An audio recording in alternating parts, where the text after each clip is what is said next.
नमस्कार, सुप्रभात। स्वागत है आप सभी का। मैं हूं आपके साथ नैना यादव और बुलेटिन की शुरुआत हाथरस कांड से जुड़ी अपडेट के साथ में करते हैं। बता दें, न्यूज नेशन लगातार आपको इससे जुड़ी हर खबर बता रहा है। हाथरस कांड की सीबीआई जांच का रास्ता साफ हो गया है। दरअसल मुख्यमंत्री योगी आदित्यनाथ ने इस पूरे मामले की सीबीआई जांच की सिफारिश कर दी है। हाथरस केस में विपक्ष लगातार सीबीआई जांच की मांग कर रहा था। अब पीड़ित परिवार ने सीबीआई की जगह न्याय की जांच की मांग की है। हालांकि इसके पहले राहुल गांधी और प्रियंका गांधी हाथरस पहुंचे थे, पीड़ित परिवार से मुलाकात की थी और यूपी सरकार पर जमकर निशाना साधा।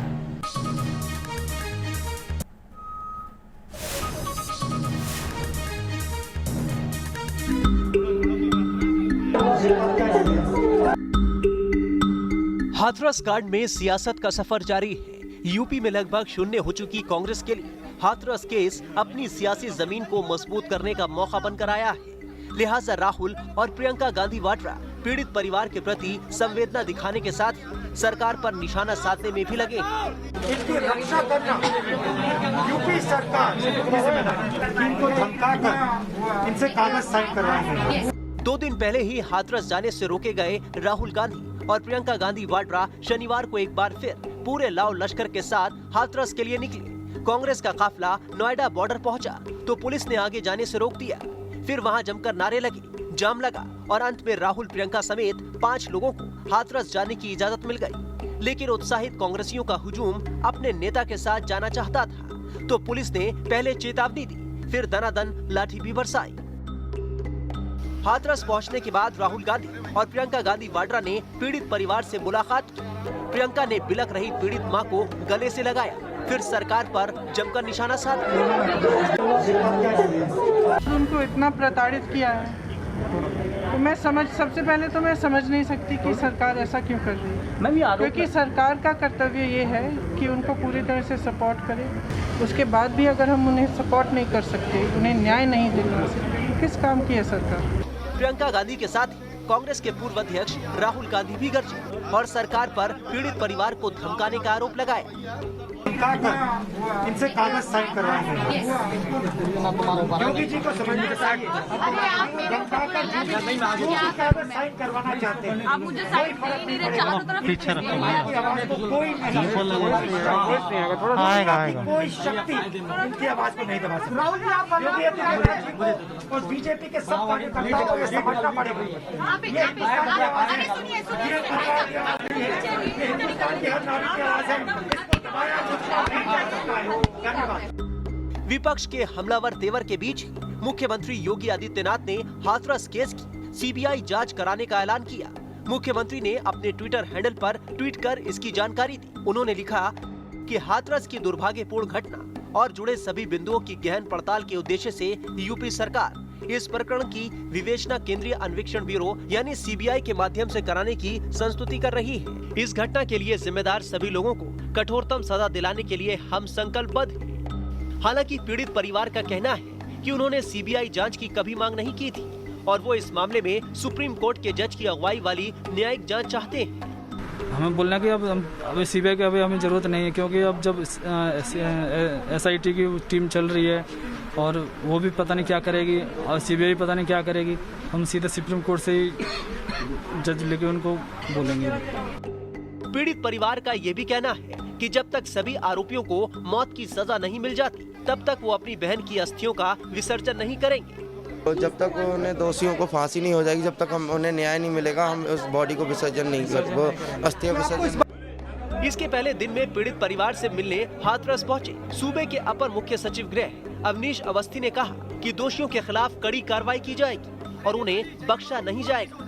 इस बीच समाजवादी पार्टी और आरएलडी भी हाथरस में माहौल गरमाने की कोशिश कर रही है। जाहिर है कि विपक्ष हाथरस में अपने लिए सियासी संजीवनी तलाश रहा है तो सरकार सीबीआई जांच और त्वरित कार्रवाई करने का भरोसा देकर विपक्ष की धार को कुंद करने की कोशिश में लगी है। Team news nation. वहीं हाथरस कांड को कांग्रेस ने अपनी संजीवनी मान लिया है। कांग्रेस को लग रहा है कि इसी के बदौलत वो उत्तर प्रदेश में एक बार फिर से अपनी जड़ों को मजबूत कर सकेगी और इसीलिए उत्तर प्रदेश की प्रभारी महासचिव प्रियंका वाड्रा के साथ ही पूर्व अध्यक्ष राहुल गांधी भी पूरी ताकत के साथ में हाथरस मुद्दे को भुनाने में जुट गए हैं। हाथरस कांड की पीड़ित मां को देखते ही प्रियंका गांधी वाड्रा ने उन्हें गले से लगा लिया। बिलख रही मां को अपने से चिपकाकर उनके दिल के दर्द को बांटने की कोशिश करती रही प्रियंका। भाई राहुल भी इस दौरान पीड़ित परिवार के साथ उनका दुख साझा करते दिखे। कभी पीड़ित परिवार के बेटों से बात की तो कभी घर के दूसरे सदस्यों से बात की और फिर साफ लफ्जों में कहा कि इन बेकसूरों को सरकार धमकाने की कोशिश कर रही है। सरकार इनको धमका रही है, इनको डरा रही है।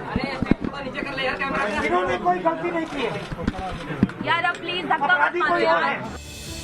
राहुल गांधी ने सरकार पर निशाना साधते हुए कहा कि पीड़ित परिवार को सुरक्षा देने की जिम्मेदारी यूपी सरकार की है और सरकार अपनी जिम्मेदारियों से मुंह नहीं मोड़ सकती।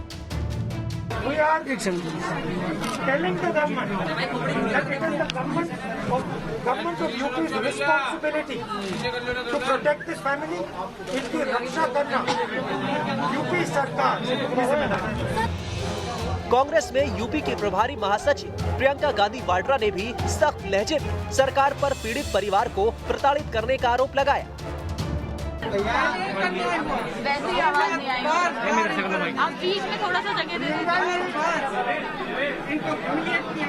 वहाँ पे कुछ पकड़ प्रशासन के द्वारा, पुलिस के द्वारा। कांग्रेस का कहना है कि जब तक हाथरस में पीड़ित परिवार को न्याय नहीं मिल जाता तब तक पार्टी के कार्यकर्ता चैन से नहीं बैठेंगे और सरकार से मुकाबला करते रहेंगे। कांग्रेस की कोशिश हाथरस की घटना के बहाने ही यूपी सरकार को असंवेदनशील दिखाने की भी है। उत्तर प्रदेश जो महिला अपराध में नंबर 1 की स्थिति पर हो, उस प्रदेश की क्या सुरक्षा व्यवस्था है पूरा देश जान चुका है। मुख्यमंत्री की संवेदना क्यों नहीं जगी जब वो बेटी जमीन पर गिरी थी, चिल्ला रही थी, रो रही थी, बिलख रही थी, तड़प रही थी, उस समय इलाज की व्यवस्था क्यों नहीं कराई? दरअसल हाथरस के रूप में कांग्रेस के हाथ ऐसा मुद्दा हाथ लगा जिसके सहारे पार्टी कानून व्यवस्था को भी मुद्दा बनाकर सरकार पर तीर छोड़ रही है। कांग्रेस जानती है कि अगर अभी ठीक से कोशिश कर ली गई तो आगे चुनाव में इसका फल मिल जाएगा। Team news nation.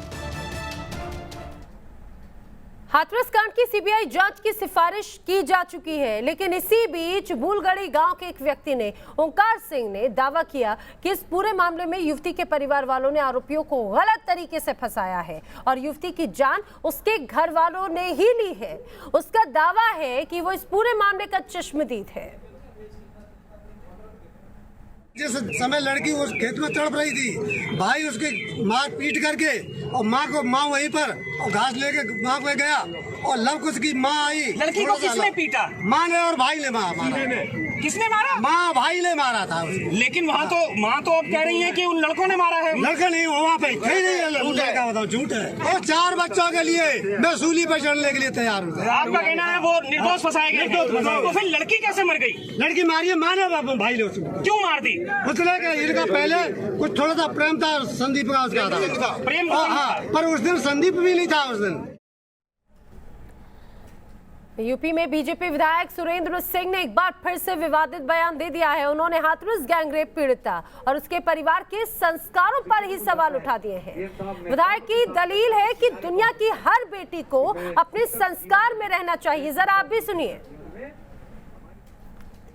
बेटी समाज की बेटी होती है, चाहे जिसकी भी बेटी हो, हमारी बेटी है, आपकी भी बेटी है, लेकिन बेटी को भी अपनी प्रतिष्ठा रखने के लिए संस्कार संजित करना चाहिए।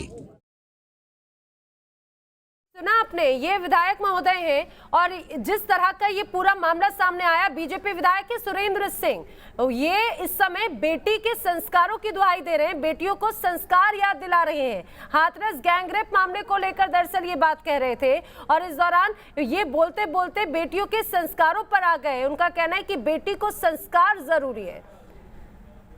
दरअसल यूपी के बलिया में एक कार्यक्रम में संबोधित कर रहे थे सुरेंद्र सिंह और इस दौरान जिस तरह से संवेदनशील मुद्दे को किस तरह से अपनी मानसिकता दर्शाते हुए उन्होंने हल्का कर दिया, उनके इस बयान को देखकर समझा जा सकता है।